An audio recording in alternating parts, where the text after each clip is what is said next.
Hello dear students of BA1। आप लोग का सेकेंड सेमेस्टर है और मुझे मालूम है कि पेंडेमिक की सिचुएशन में आप सबसे ज़्यादा चिंतित हैं, क्योंकि कॉलेज में सबसे छोटी क्लास आपकी है। तो आप लोग को शायद ये चिंता रहती है कि आपका सिलेबस कैसे कंप्लीट होगा। तो आपको इसके लिए बिल्कुल भी चिंता करने की ज़रूरत नहीं है, ये हमारी ज़िम्मेदारी है। हम आपको किस तरह से आपके सिलेबस को करवाते हैं, कैसे आपका कंप्लीट जो सिलेबस है विद रिविज़न हम करवा देंगे। बस सिर्फ आपको करना इतना है कि आपको भी हमारा साथ देना पड़ेगा। पेंडेमिक की सिचुएशन में it's very difficult for all of you to attend the college, even for us. तो हम लोग ये जो इलेक्ट्रॉनिक मीडिया के माध्यम से आपस में एक दूसरे के साथ जुड़ कर के काम करेंगे। आप ये मान कर के चलिएगा कि राजनीति विज्ञान को पढ़ने का केवल एक ही तरीका है कि हम करंट अफेयर्स पर पूरी नज़र रखें, हम बेसिक्स को क्लियर करके रखें अपने माइंड में। मैंने आपको शायद कल भी बताया था कि कॉन्स्टिट्यूशन के बारे में जब हम पढ़ते हैं तो कॉन्स्टिट्यूशन हम पहले जो है पिछले सेमेस्टर के अंदर हमने भारत के संविधान को पढ़ा, और यहाँ पर हम भारत की राजनीति के बारे में मुख्य तौर पर पढ़ेंगे। ओके जी। हालांकि कॉन्स्टिट्यूशन के बिना तो बात नहीं बनती। ओके। तो यहाँ पे ये टॉपिक जो मैंने आज चूज किया, सोचा कि आपसे साझा कर लिया जाए। हालांकि इस विषय को पढ़ाया जा चुका है, लेकिन चलिए कॉबीज के माध्यम से, आपको पीपीटी के माध्यम से भी हम ज़रूर बताना चाहेंगे कि बेसिकली आपको इसमें करना क्या क्या है, आपके लिए क्या क्या चीज़ें रिक्वायर्ड है।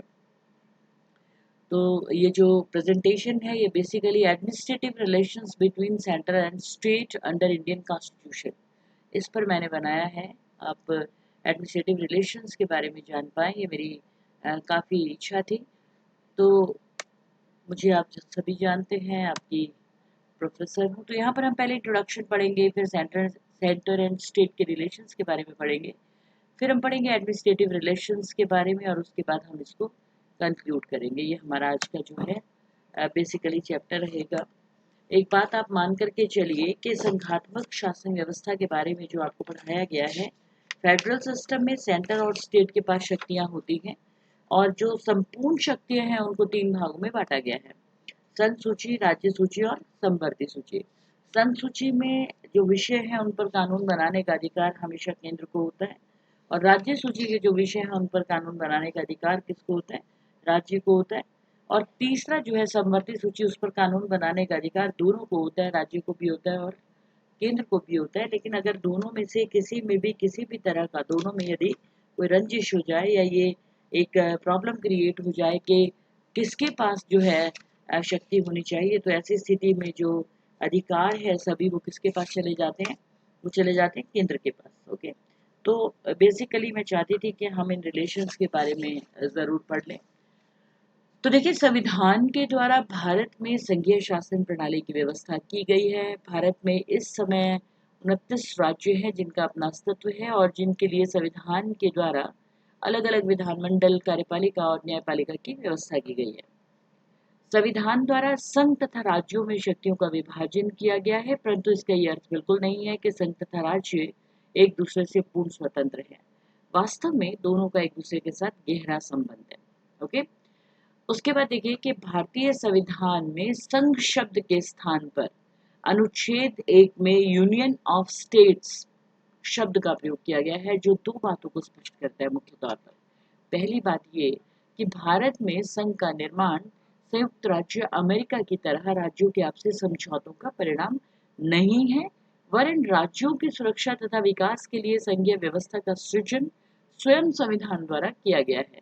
इसलिए इसे समाप्त नहीं किया जा सकता। यानी कि जब संविधान बना तभी इस तरह का प्रावधान डाल दिया गया था, और इस प्रावधान को बिल्कुल भी खत्म नहीं किया जा सकता।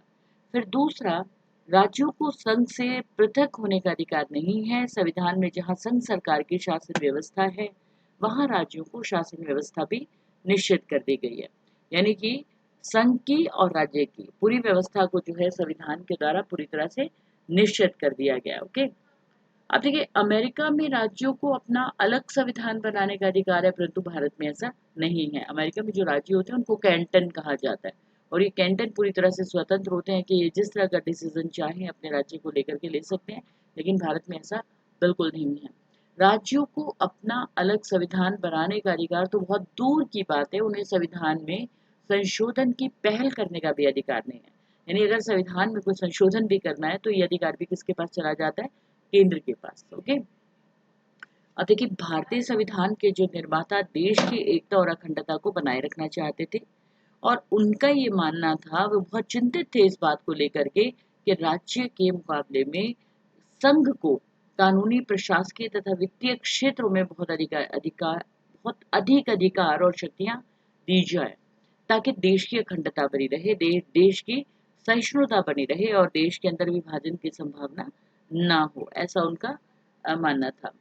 उसके बाद देखिए, केंद्र राज्यों के प्रशासनिक संबंध के बारे में जब हम देखेंगे, तो भारतीय संविधान के 11वें भाग के दूसरे अध्याय में आर्टिकल 256 से लेकर के 263 तक केंद्र तथा राज्यों के बीच में प्रशासकीय संबंधों की चर्चा की गई। आपको मैंने बताया था कि केंद्र और राज्यों में 3 प्रकार से के संबंध होते हैं। ओके, विधायी संबंधों के बारे में हम पढ़ेंगे, प्रशासनिक संबंधों के बारे में पढ़ेंगे, वित्तीय संबंधों के बारे में पढ़ेंगे। ओके, तो भारतीय संविधान के 11वें भाग के दूसरे अध्याय में आर्टिकल 256 से लेकर के 263 तक सेंटर और स्टेट के बीच में एडमिनिस्ट्रेटिव रिलेशंस यानी प्रशासकीय संबंधों की चर्चा की गई है। संविधान के आर्टिकल 73 के अनुसार उन विषयों के संबंध में जिन पर कानून बनाने की शक्ति संसद को दी गई है, प्रशासनिक शक्ति संघीय सरकार को प्राप्त है। इसी प्रकार संविधान के आर्टिकल 162 के अनुसार जिन विषयों पर राज्य विधानमंडलों को कानून बनाने का अधिकार है, वे सब राज्य की प्रशासकीय शक्ति के अधीन आते हैं। परंतु व्यवहार में दोनों सरकारों के प्रशासनिक संबंध कुछ इस प्रकार से स्थापित किए गए हैं कि संघीय सरकार को प्रशासनिक विषयों के संबंध में राज्य सरकारों पर नियंत्रण रखने के लिए अनेक अवसर प्राप्त हो जाते हैं, ताकि दोनों के बीच में कम से कम संघर्ष की संभावना रहे। डीडी बसु के शब्दों में, डीडी बसु आपको मालूम है कि भारत का संविधान एक बहुत ही अविस्मरणीय पुस्तक जो है उन्होंने लिखी थी।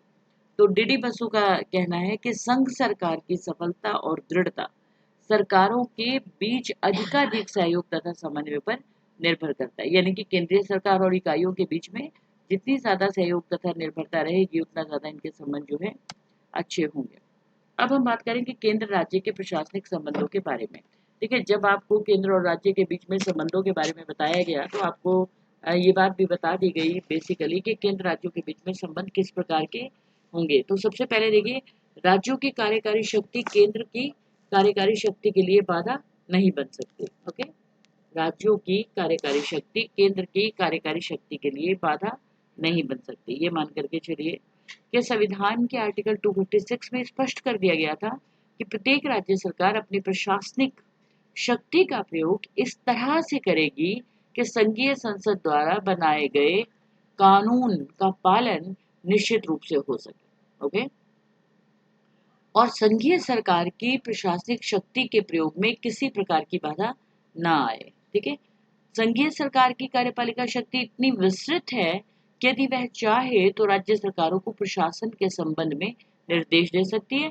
यदि कोई राज्य सरकार संघीय सरकार के निर्देश का पालन ना करे, तो राष्ट्रपति उस राज्य में संवैधानिक मशीनरी के असफल हो जाने की घोषणा करके उस राज्य की समस्त शक्तियां केंद्र सरकार को सौंपने का अधिकार रखती है। देखिए, इस बात को ऐसा समझने की कोशिश कीजिए कि हमको हमेशा उसी तरह के लोग पसंद आते हैं जैसे हम खुद होते हैं, यानी जो स्वभाव हमारा होता है हमको उसी तरह के लोग पसंद आते हैं। ऐसे ही क्या होता है कि केंद्र में जो सरकार है, जिस दल की सरकार है, अगर उसी दल की सरकार राज्य में है, तो ऐसी स्थिति में केंद्र को राज्य सरकारों से कभी कोई आपत्ति नहीं होती, या आपत्ति होती है तो बहुत कम होती है।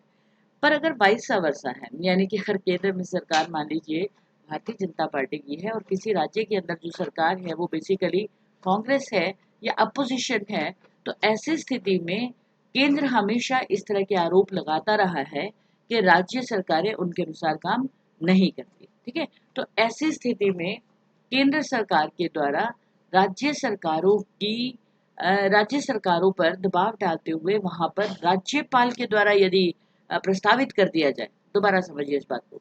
मान लीजिए केंद्र के अंदर एक सरकार है, मान लीजिए केंद्र में सरकार है भारतीय जनता पार्टी की, और राज्य के अंदर सरकार है मान लीजिए कांग्रेस की, और राज्य सरकार ठीक से काम नहीं करती, या केंद्र सरकार को ऐसा लगता है कि राज्य सरकार केंद्र के अनुसार काम नहीं करती, या राज्य सरकार जो है उचित प्रकार से कार्य नहीं करती जैसे निर्देश दिए जाते हैं, तो ऐसी स्थिति में उस राज्य का राज्यपाल एक एक चिट्ठी लिख करके, सिंपल एक पत्र लिख करके जो है केंद्र सरकार को उसके बारे में बता सकता है, और उसके बाद जो है बाद में राष्ट्रपति शासन उस राज्य में लगाने की कवायद शुरू कर दी जाती है। और संवैधानिक मशीनरी फेल हो जाने पर, आपने पढ़ा है ना, राष्ट्रपति जो शासन है, बेसिकली राष्ट्रपति शासन 3 स्थितियों में लगता है। आपातकालीन राष्ट्रपति की जो शक्तियां होती हैं वो 3 तरह से काम करती है, आर्टिकल 352, आर्टिकल 356 और आर्टिकल 360।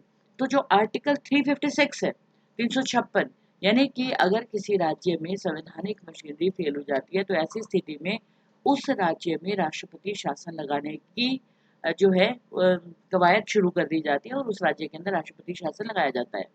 अगर किसी राज्य में राष्ट्रपति शासन लगा दिया जाता है तो होता क्या है?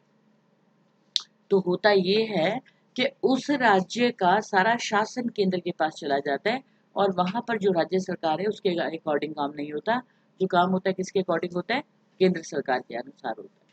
तो प्रशासनिक संबंधों में ये जरूर देखा जाता है कि केंद्र सरकार द्वारा किए गए अनुमोदन को जो है राज्य सरकारें स्वीकार करती हैं या राज्य सरकारों को स्वीकार करना चाहिए। फिर दूसरा देखिए, राज्यपालों की राष्ट्रपति के द्वारा नियुक्ति। ओके, राज्यपाल, प्रत्येक राज्य के जो गवर्नर है उसकी नियुक्ति राष्ट्रपति के द्वारा की जाती है और वो राज्य में केंद्रीय सरकार के प्रतिनिधि के रूप में कार्य करता है। ओके, दोबारा समझिए कि किसी भी राज्य में राज्यपाल की नियुक्ति राष्ट्रपति के द्वारा की जाती है और कोई भी राज्यपाल किसी भी राज्य के अंदर राष्ट्रपति के प्रतिनिधि के रूप में कार्य करता है। ठीक है, यद्यपि गवर्नर मतलब राष्ट्रपति के प्रतिनिधि या संघीय सरकार का प्रतिनिधि आप कहें तो ज्यादा अच्छा होगा, संघीय सरकार के प्रतिनिधि के रूप में कार्य करते हैं। यद्यपि गवर्नर मतलब राज्य का संवैधानिक मुखिया होता है, फिर भी कुछ परिस्थितियों में वह कुछ वास्तविक शक्तियों का प्रयोग करता है। वह राष्ट्रपति के प्रति ही उत्तरदायी रहता है और राष्ट्रपति को ही उसे पद से हटाने का अधिकार प्राप्त होता है। इसके अलावा राष्ट्रपति ही चुनाव आयोग के सदस्यों की नियुक्ति करता है, जिसे देश में होने वाले सभी चुनावों, चाहे वो संसद के हो अथवा राज्य विधानमंडलों के हो, पर निरीक्षण, निर्देशन तथा नियंत्रण का अधिकार प्राप्त होता है। ओके, राज्यपालों की नियुक्ति जो है, राज्यपालों की नियुक्ति राष्ट्रपति के द्वारा की जाती है और राष्ट्रपति को ये अधिकार है बेसिकली कि वहां पे जो राज्यपाल जिस भी जगह पर काम कर रहा है वो राष्ट्रपति के निरीक्षण में या निर्देशन में कार्य करते हैं। तो एक किस्म से वो जो है संघीय शासन के प्रतिनिधि के रूप में कार्य करते हैं। उसके बाद देखिए तीसरा, राष्ट्रीय तथा सैनिक महत्व वाले संचार साधनों के निर्माण और देखभाल करने के संबंध में। ओके, केंद्रीय सरकार किसी भी राज्य सरकार को ऐसे संचार के साधनों के निर्माण तथा रक्षा के संबंध में निर्देश दे सकती है जो राष्ट्रीय अथवा सैनिक महत्व के होते हैं। इन कार्यों पर खर्च जो है, होने वाला जो खर्च है वो केंद्रीय सरकार के द्वारा दिया जाएगा। दोबारा से, केंद्रीय सरकार किसी भी राज्य को ऐसे संचार के साधनों तथा के निर्माण तथा रक्षा के संबंध में निर्देश दे सकती है जो राष्ट्रीय अथवा सैनिक महत्व के होते हैं। इन कार्यों पर जो खर्च है वो कहाँ से होगा? केंद्र के द्वारा किया जाता है। ठीक है, इसको आप ऐसे समझिए कि मान लीजिए किसी राज्य के अंदर किसी सैनिक शक्ति को बढ़ाने के लिए वहां पर एयरबेस बनाने की जरूरत है। ये हम चंडीगढ़ में रहते हैं तो चंडीगढ़ के अंदर एक जो है 3BRD बेस जो डिपो है वो बना रखा है एयर इंडिया का। तो कहीं पर भी कोई भी राज्य या यूटी वहां पर जो है बनाया जा सकता है या वहां पर कोई ट्रांसपोर्ट का यदि निर्माण करना है, कोई साधनों का निर्माण करना है तो उसके लिए जो खर्च है वो बेसिकली कौन देता है? केंद्र देता है, लेकिन किसी भी राज्य के अंदर इसको बनाया जा सकता है। फिर चौथा देखिए, रेलवे लाइनों की सुरक्षा के संबंध में। आप जानते हैं कि रेलवे डिपार्टमेंट एक ऐसा डिपार्टमेंट है जो केंद्र के अधीन होता है और अंग्रेज जाते जाते ये बात कह करके गए थे कि हिंदुस्तान को जो रेल सेवा है ये अंग्रेजों की इतनी बड़ी देन होगी कि आने वाले समय में जो हिंदुस्तानी है उसे याद रखेंगे। आप जानते हैं सारा ट्रांसपोर्टेशन जब रेल के भरोसे होता है, सामान का आवागमन, आयात निर्यात, लोगों की यात्रा इत्यादि सब रेल के माध्यम से होती है। तो रेल एक ऐसा उद्योग है जो हमारे देश के अंदर जिसका बहुत ज़्यादा इम्पोर्टेंस है। ओके, तो केंद्रीय सरकार राज्य की सीमा के अंदर स्थित रेलवे लाइनों तथा जल मार्गों की सुरक्षा के लिए भी राज्यों को निर्देश दे सकता है। ओके, नो डाउट ये जितने भी साधन है, ये जितने भी रिसोर्सेज हैं, इसको पैदा किसने किया? केंद्र ने। लेकिन फिर भी जिन जिन राज्यों से ये निकल रही हैं ये नदियाँ, सॉरी ये रेल की पटड़ियाँ, या यहाँ पे जिस जिस राज्य के अंदर रेल की पटड़ी है या जहाँ पर एयर बेस है कुछ भी, या कोई जल के किसी भी तरह के कोई हवाई जो पानी के जहाज इत्यादि हैं, उनकी सुरक्षा का निर्देश जो है केंद्र के द्वारा राज्य को दिया जा सकता है। फिर उसका देखिए अंतर्राष्ट्रीय नदियों के जल बंटवारे विवादों का निपटारा। अब कभी-कभी होता क्या है कि हालांकि भारत में राज्यों का जो विभाजन है वो भाषा के आधार पर हुआ था। ओके, जब भारत आजाद हुआ था, अंग्रेज भारत से चले गए थे, तो भारत में जो बंटवारा हुआ था ना राज्यों का, कि भी ये राज्य ये है, ये राज्य ये, सारा बंटवारा भाषा के आधार पे हुआ था।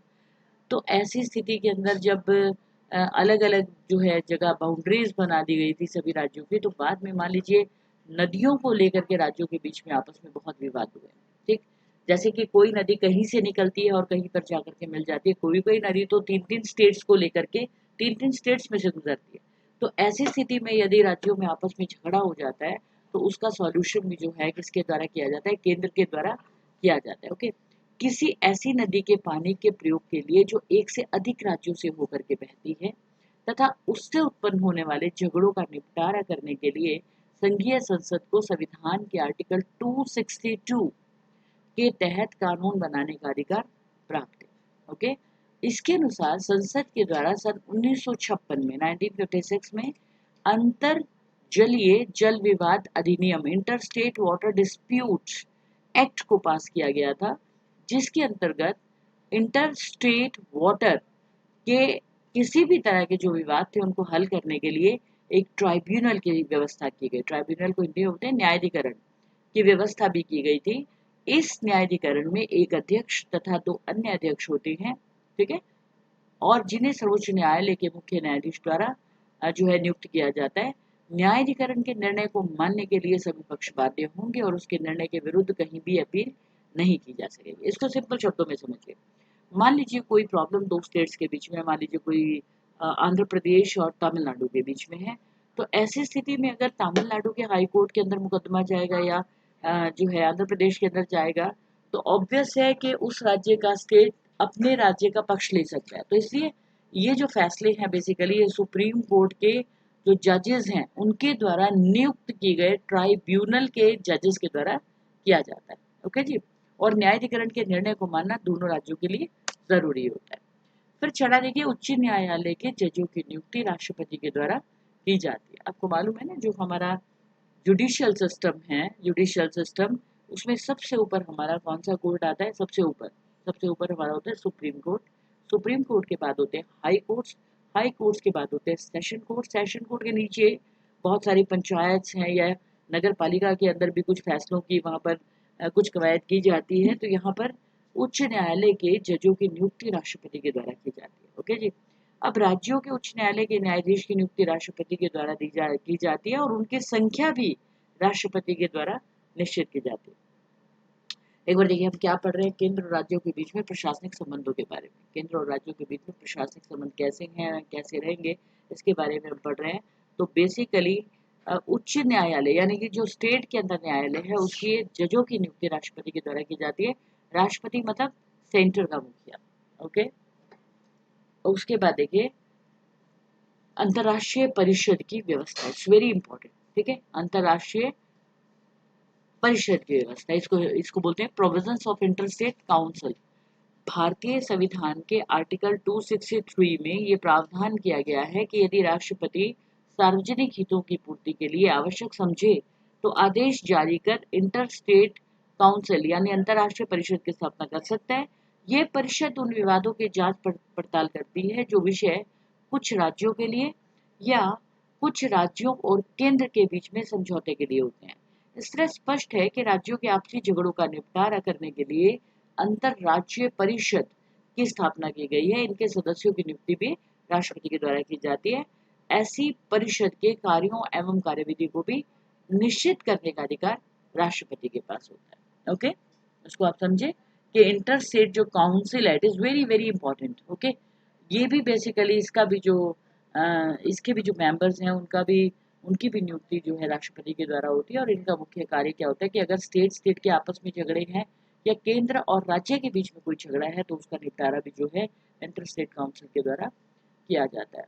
अब उसका ये आपातकालीन घोषणा लागू होने की स्थिति में, आपातकाल मतलब इमरजेंसी, आपको मालूम है आपातकाल किसे कहते हैं कि यदि किसी कारण से हाँ भारत में या देश में आपातकाल लगाना पड़ जाए। आपातकाल कब लगता है? 3 स्थितियों में: युद्ध अथवा बाह्य आक्रमण की स्थिति में, दूसरा किसी राज्य की संवैधानिक मशीनरी फेल हो जाने की स्थिति में, तीसरा किसी राज्य में वित्तीय मशीनरी फेल हो जाने पर। ये जो सेकंड वाला है ना, किसी राज्य में संवैधानिक मशीनरी फेल हो जाने पर, इसका प्रयोग आज तक हिंदुस्तान में सबसे ज्यादा किया गया।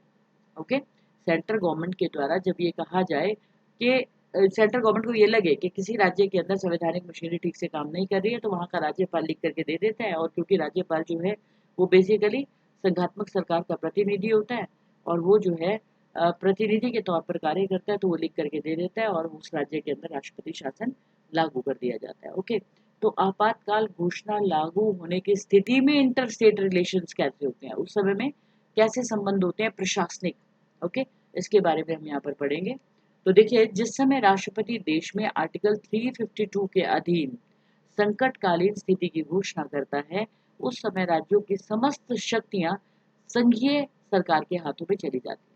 आर्टिकल 352 समझिए आप, युद्ध अथवा बाह्य आक्रमण की स्थिति में। तो ऐसी स्थिति में सारी की सारी जो शक्तियां किसके पास चली जाएंगी? राष्ट्रपति के पास। ओके, फिर देश का संघीय ढांचा एकात्मक सरकार का रूप धारण कर लेता है। यानी उस समय हमारी सरकार संघात्मक नहीं रहती। संघात्मक मतलब वही जो केंद्र और राज्यों के बीच में शक्तियों का बंटवारा है। उस समय में सारी सरकार कैसी हो जाएगी? एकात्मक, यानी एक जैसा, बिल्कुल एक सारी सरकार एक हो जाती है और एक जगह से ही राज्य किया जाएगा। ऐसी स्थिति में संविधान के अनुच्छेद 353 के अनुसार, आर्टिकल 353 के अनुसार, राज्यों की सरकारें अपनी शक्ति का प्रयोग संघीय सरकार के आदेशानुसार करती हैं। दोबारा, आपातकाल की स्थिति में मान लीजिए आर्टिकल 352 के कारण देश में आपातकाल लग जाता है और युद्ध अथवा बाह्य आक्रमण की स्थिति है, तो ऐसी स्थिति में पूरे देश के अंदर जब राष्ट्रपति शासन लग जाता है, तो एक किस्म से भारत का जो ढांचा है वो एकात्मक दिखाई देता है। और उस समय में जितने भी आदेश दिए जाते हैं वो कहाँ से दिए जाते हैं? केंद्र सरकार की तरफ से। और राज्य सरकारें उन आदेशों को मानने के लिए बाध्य होती है। ओके जी। उसके बाद देखिए, अखिल भारतीय सेवाओं की व्यवस्था। ओके, अखिल भारतीय सेवाएं मतलब provisions of all India services, provision of all India services, अखिल भारतीय सेवाएं, जिसको आईएएस आईपीएस सेवाएं भी कहते हैं, ये संघ लोक सेवा आयोग के द्वारा ली जाती हैं। ओके, यहाँ पे मैं 2 मिनट आपको जरूर लूंगी ताकि आपको मालूम पड़े। ज्यादातर बच्चे मुझसे कई बार पूछते रहते हैं कि मैम ये आईएएस क्या होता है, आईपीएस क्या होता है। तो बेटे मैं आपको बात बताती हूँ कि बेसिकली देश को चलाने के लिए 2 ही पिलर्स हैं। देश को चलाने के लिए बेसिकली 2 संस्थाएं या 2 ऑर्गेनाइजेशन बहुत ज़्यादा काम करती हैं। एक तो हमारी सरकार है और दूसरे हमारे एडमिनिस्ट्रेटिव ऑफिसर्स, हमारे प्रशासनिक अधिकारी। जिस तरह से ये जो हमारे नेता हैं, ये किस आधार पर बनते हैं? प्रतिनिधित्व इनको मिलता है और सिलेक्शन के आधार पर, इलेक्शन के आधार पर सॉरी, इनको जो है नेता बनाया जाता है। इसके एग्जैक्टली दूसरी तरफ जो ये आईएएस ऑफिसर्स हैं, अखिल भारतीय सेवाओं के जो लोग हैं, इन्हें योग्यता के आधार पर बनाया जाता है। योग्यता के आधार पर ये लोग चुने जाते हैं। ग्रेजुएशन करने के बाद किसी भी स्ट्रीम का कोई भी विद्यार्थी जिसके अंक जो है 50% या इससे ज़्यादा है, वो इन सेवाओं के अंदर जो है बैठ सकता है, कंपटीशन के अंदर बैठ सकता है, भाग ले सकता है। ठीक है, और इन कॉम्पिटिशन्स के अंदर भाग लेने के बाद अखिल भारतीय सेवाओं में भाग लेने वाले जो प्रतिभागी हैं, जो प्रत्याशी हैं, बेसिकली वो बाद में चल करके योग्यता के आधार पर देश को संभालने का कार्य करते हैं। नेता और प्रशासनिक अधिकारी यही लोग बेसिकली ये कार्य किया करते हैं। इन सेवाओं पर संघ सरकार का पूरा नियंत्रण रहता है और इन सेवाओं को UPSC, union public service commission के द्वारा, संघ लोक सेवा आयोग जिसे कहते हैं, करवाया जाता है। ओके, इन सेवाओं के अधिकारी राज्यों में उच्च पदों पर कार्य करते हुए राज्य प्रशासन में महत्वपूर्ण भूमिका निभाते हैं। आपने सुना होगा कलेक्टर, ओके, डिप्टी कमिश्नर या फिर एसपी, सुप्रीटेंडेंट ऑफ पुलिस। तो ये लोग बेसिकली किसी भी राज्य के अंदर उच्च पदों पर रहते हुए अपनी इंपॉर्टेंट भूमिका को जो है निभाते हैं। ओके, फिर उसका देखिए आर्थिक सहायता देना, ये भी बड़ा इंपॉर्टेंट एक फैक्टर है कि आर्टिकल मतलब कॉन्स्टिट्यूशन के आर्टिकल 275 के अनुसार केंद्रीय सरकार राज्य सरकारों को वित्तीय आवश्यकताओं की पूर्ति के लिए आर्थिक सहायता प्रदान करती है। ये सहायता देते समय केंद्रीय सरकार राज्य सरकारों को आवश्यक निर्देश व आदेश भी देती है। व्यवहार में संघ तथा राज्यों के आपसी संबंधों का जिस प्रकार से संचालन हुआ है, उससे स्पष्ट हो जाता है कि केंद्र ने राज्यों के क्षेत्र में काफी हस्तक्षेप किया है। 19 सितंबर 68 को जब केंद्रीय कर्मचारियों की हड़ताल के कारण केरल में कानून तथा व्यवस्था भंग हो गई थी, तो केंद्र द्वारा केंद्रीय सुरक्षा बल यानी कि सीआरपी को वहां पर भेजा गया था। और इसी प्रकार 1969 में जब दुर्गापुर इस्पात कारखाना और काशीपुर गन फैक्ट्री में प्रबंधक और मजदूरों की यूनियन में संघर्ष की स्थिति उत्पन्न हो गई थी, तो उस स्थिति में केंद्रीय रिजर्व पुलिस को भेजा गया था। ये आप इसको यूं समझ लीजिए कि जब भी किसी राज्य के अंदर कोई इस तरह की समस्या हो जाती है, तो ऐसी स्थिति के अंदर केंद्र के द्वारा राज्य की सहायता करने के लिए वहां पर जो है सहायता भेजी जाती है। ओके, एक राइटर है अमल रे, उन्होंने लिखा है कि केंद्रीय रिजर्व पुलिस का प्रयोग अड़ियल राज्य सरकार को ठीक रास्ते पर लाने के लिए एक प्रभावशाली उपाय है। इस व्यवस्था के कारण राज्य सरकारें संविधान की आत्मा या महत्वपूर्ण राष्ट्रीय नीतियों के विरुद्ध कार्य नहीं कर सकती। ओके, क्योंकि ये आर्टिकल है, इस कारण से जो है कभी भी राज्य सरकारें केंद्र सरकारों के विरुद्ध कार्य करने के बारे में सोच भी नहीं सकती और बिल्कुल वैसे ही कार्य करती हैं जिस तरह से केंद्र सरकार के द्वारा कहा जाता है। ओके, इसी प्रकार से आर्टिकल 356 इसका सहारा लेकर के केंद्रीय सरकार विपक्षी दलों के राज्य सरकारों को भंग करवा सकती है, मैंने आपको पहले भी बताया। और इन राज्य के राज्यपालों के द्वारा शासन का संचालन कुछ समय के लिए स्वेच्छा से कर सकती है। मई 1977 में 1977 में जनता पार्टी की सरकार हमारे देश में बनी थी। पहली बार कांग्रेस सरकार का अस्त हुआ था, यानी पहली बार कांग्रेस सरकार जो है हटी थी और सरकार कौन सी बनी थी? जनता पार्टी की सरकार बनी थी। और उस समय 9 राज्यों की विधानसभाएं भंग करवा दी गई थी जहां पर कांग्रेस सरकारें थी। और 1982 में कांग्रेस की केंद्र सरकार ने उन 9 राज्यों की विधानसभाएं भंग करवा दी थी जहां पर गैर कांग्रेसी सरकारें थी। इसी प्रकार सन 1992 में राम जन्मभूमि बाबरी मस्जिद के सवाल पर केंद्र की कांग्रेस सरकार ने न केवल उत्तर प्रदेश की भारतीय जनता पार्टी की सरकार को बर्खास्त करवाया, बल्कि अन्य राज्यों जैसे राजस्थान, हिमाचल प्रदेश और मध्य प्रदेश की सरकारों को भी बर्खास्त कर दिया, यानी हटा दिया था, जिनमें भारतीय जनता पार्टी की सरकारें थी। इन सभी स्थितियों में केंद्र सरकार ने संबंधित राज्यों के राज्यपालों की रिपोर्ट को प्राप्त किए बिना ही ऐसी कार्रवाई की थी। तो अब आप समझ गए, अगर केंद्र के अंदर भी वही सरकार है जो सरकार राज्यों में है, तो ऐसी स्थिति में दोनों में आपस में कोई रंजिश नहीं होती, उनकी प्रशासनिक, वित्तीय या मतलब राजनीतिक हर तरह का संबंध अच्छा रहता है। लेकिन अगर उल्टा है, मतलब दोनों जगह पे सरकारें अलग अलग हैं, तो संबंध अच्छे नहीं रहते। तो ऐसी स्थिति के अंदर दोनों के बीच में कहीं ना कोई मनमुटाव बन जाता है या बनने की स्थिति को पैदा किया जाता है। ओके, अब उसका देखिए निष्कर्ष, यानी जब भी हम कोई प्रश्न पढ़ते हैं ना, उसको कंक्लूड करना सीखिए आप। के अंत में हम ये कह सकते हैं कि केंद्र तथा राज्यों के आपसी संबंधों का संचालन दलीय दृष्टिकोण के आधार पर नहीं, वरन राष्ट्रीय दृष्टिकोण के आधार पर होना चाहिए। यद्यपि राज्यों को विकास कार्यों में अधिक से अधिक सीमा तक स्वायत्तता देनी चाहिए, परंतु पृथकतावादी तथा विघटनकारी प्रवृत्तियों को रोकना भी आवश्यक है। समझ रहे हैं आप? मान लीजिए कोई राज्य ये कहता है कि मुझे तो इंडिपेंडेंट बना दो या मुझे तो देश से अलग होना है, तो ऐसी स्थिति में उस राज्य को परमिशन नहीं दी जा सकती। ऐसी स्थिति में राज्य को बहुत ज्यादा अधिकार नहीं दिए जा सकते। ओके, तो मतलब उतना ही अधिकार आप दे सकते हैं जितना अधिकार देना अच्छा है, जितना अधिकार देना लाभदायक है, जितने अधिकार से कोई लॉस नहीं होता, वो अधिकार दिया जा सकता है। ओके जी। उसके बाद देखिए कि भूतपूर्व मुख्य न्यायाधीश पीबी गजेंद्र गढ़कर का कथन है कि संविधान के प्रावधानों में किसी क्रांतिकारी परिवर्तन की आवश्यकता नहीं है, बल्कि संघ तथा राज्यों के पारस्परिक संबंधों के सुचारू संचालन के लिए स्वस्थ संघात्मक परंपराओं को अपनाए जाने की जरूरत है। यानी कि अगर केंद्र में कोई सरकार है और राज्य में दूसरी सरकार है, तो दोनों सरकारों को एक दूसरे को सम्मान देना चाहिए, क्योंकि आज अगर ये स्थिति है तो कल को स्थिति बदल भी सकती है। ओके, तो वास्तव में केंद्र तथा राज्य दोनों एक दूसरे के पूरक हैं, दोनों को मिलकर के काम करना चाहिए और राष्ट्र की उन्नति तभी हो सकती है जबकि दोनों में किसी तरह का मनमुटाव न हो, जब दोनों मिलकर के काम करें। इस संबंध में भी भारत के भूतपूर्व राष्ट्रपति श्री वी के गिरी ने कहा था कि केंद्र तथा राज्यों की सरकारें संयुक्त रूप में लोगों के कल्याण और उन्नति के प्रन्यासी होते हैं और राज्यों में परस्पर या राज्यों तथा संघ में किसी भी प्रकार का संघर्ष होना उचित नहीं है, क्योंकि अगर राज्य और केंद्र में संघर्ष होगा, अपने ही देश के अंदर संघात्मक शासन व्यवस्था जो है चरमरा जाएगी और दोनों अगर एक दूसरे की सहायता नहीं करेंगे तो लॉस किसको होगा, देश को होगा। तो ये होना नहीं चाहिए। ओके, अभी देखिए हम लोग पेंडेमिक की स्थिति में पढ़ रहे हैं, हम लोग पेंडेमिक की स्थिति में मिलते हैं, हम लोग पेंडेमिक की स्थिति में यहाँ पर बैठ कर के बात कर रहे हैं, हम लोग पेंडेमिक की स्थिति में जो है ये चाहते हैं कि कहीं से भी हमारे बच्चों को कोई लॉस ना हो, हमारे बच्चे अच्छे से पढ़ते रहे। ठीक है, तो मतलब संघर्ष का समय है, दिक्कत का समय है।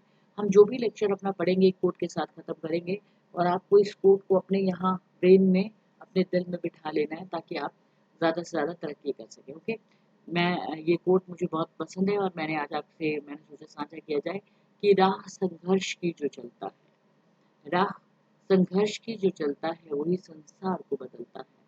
जिसने रातों से है जंग जीती, जिसने रातों से है जंग जीती, सुबह सूर्य बनकर वही चमकता है, सुबह सूर्य बनकर वही चमकता है। मुझे याद है जब एग्जाम हमारे हुआ करते थे तो मन करता था रात को सो जाओ, हमें नहीं पढ़ना, मन नहीं करता था पढ़ने का, और दिल चाहता था कि सो जाओ, क्या फर्क पड़ता है, सुबह देख लेंगे, जो रिवीजन है ना इसको भी सुबह कर लेंगे।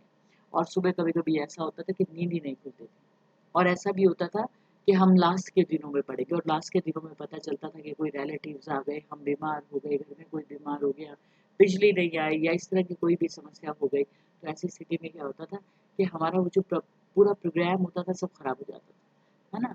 तो जिस काम को हम जल्दी से अच्छे से पहले से करके रख लेते हैं वो काम हमारा निश्चित तौर पे बहुत अच्छी तरह से हो जाता है। तो आप लोग भी अपनी पढ़ाई को, अपनी एजुकेशन को अप टू द मार्क रखें।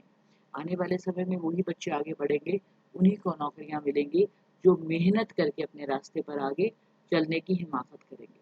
अगर देखिए एक बड़ी सिंपल सी बात है, पूरी दुनिया कभी भी सफल नहीं होती। अगर हम ये सोचे ना सब सफल होते, सब सफल नहीं होते। मैंने आपको मान लीजिए पढ़ाए केंद्र राज्य के बीच में प्रशासनिक संबंध। ओके, आप में से मैक्सिमम बच्चों ने, अभी मैंने ये आपको केंद्र और राज्य के बीच में प्रशासनिक संबंधों के बारे में जब मैं बता रही थी, आप में से मैक्सिमम बच्चों ने अगर मान लीजिए बंद कर दिया वीडियो या ऑडियो बंद कर दिया, अपने काम को करने लगे और घड़ी पे नजर रखी कि जैसे ही समय खत्म होगा तो उसके बाद हम ऑन हो जाएंगे, और मैम जब बोलेंगे वीडियो ऑन करो तो हम वीडियो ऑन कर देंगे। मैम को लगेगा हम यहाँ पर प्रेजेंट है और हम जो है आराम से इस क्लास के अंदर अपनी अटेंडेंस को मार्क करवा देंगे। ऐसा बिल्कुल नहीं है बेटा। देखिए पढ़ना है हमें खुद के लिए, ना तो मुझे दिखाने के लिए, ना किसी और को दिखाने के लिए। पढ़ना है आपको खुद के लिए, खुद के लिए। आपका खुद का ग्रोथ होता है। ठीक है, आप खुद के ग्रोथ के लिए पढ़िए, खुद के लिए पढ़िए, ज़्यादा से ज़्यादा पढ़िए, ज़्यादा से ज़्यादा जानकारी हासिल करिए। आपको मालूम होना चाहिए कि देश के अंदर कोरोना की क्या स्थिति है, आपको मालूम होना चाहिए कि देश के अंदर जो राजनीति है वो किस दिशा में जा रही है। आपको मालूम होना चाहिए कि पश्चिम बंगाल के अंदर जो इलेक्शन होते हैं उसका क्या रिजल्ट होता है। आपको मालूम होना चाहिए कि कौन से राज्य के अंदर कौन सी सरकार है। आपको मालूम होना चाहिए कि आपके इमीडिएट पड़ोसी राज्य के अंदर, ये पंजाब, मैं तो चंडीगढ़ में हूँ इस समय, ये जो पंजाब है यहाँ पर कौन सी सरकार है, कांग्रेस। वहाँ पे सेंटर के अंदर कौन सी सरकार है, भारतीय जनता पार्टी। केरल के अंदर अभी अभी लेफ्ट पार्टी की सरकार जीती है। मालूम होना चाहिए हमें इन बातों के बारे में। ममता बनर्जी की सरकार, तृणमूल कांग्रेस की सरकार, ये छोटी छोटी सी बातें अगर हम जान जाते हैं तो ऐसी स्थिति में हमें कामयाबी जो है ज़्यादा दूर नहीं रहती। तो आप लोग जितना ज़्यादा पढ़ेंगे, जितना ज़्यादा सीखेंगे, उतना ज़्यादा आप लोग आगे बढ़ते चले जाएंगे। किताबों के बारे में आप लोग मुझसे पूछ रहे थे। एस एस नंदा की किताब अक्सर जो टेक्स्ट बुक है हमारे यहाँ पर लगा करती है, लेकिन हमारी तरफ से आपको बिल्कुल छूट है। यदि आप में से कुछ अच्छे बच्चे हैं तो डीडी बसु की एक किताब आती है, मेरी बड़ी फेवरेट रही है हमेशा। अगर आप लोग पढ़ पाएँ तो डीडी बसु की किताब को आप ज़रूर तवज्जो दीजिएगा, ज़रूर पढ़िएगा। हालाँकि अगर बच्चे इससे भी अच्छा कुछ पढ़ना चाहते हैं, क्योंकि जो बच्चे कॉम्पिटिशन्स की तैयारी करते हैं, लक्ष्मीकांत की किताब है, तो वो बुक भी आप पढ़ सकते हैं। ये अच्छी किताबें हैं जो आप पढ़ सकते हैं, और आजकल इंटरनेट पे आपको मालूम है कि बहुत सारी ऐसी ऑथेंटिक चीज़ें भी अवेलेबल है जिन्हें पढ़ करके आप जो है आगे बढ़ सकते हैं। आईएएस की बहुत सारी कोचिंग के नोट्स होते हैं, अगर आप उन्हें पढ़ पाएँ।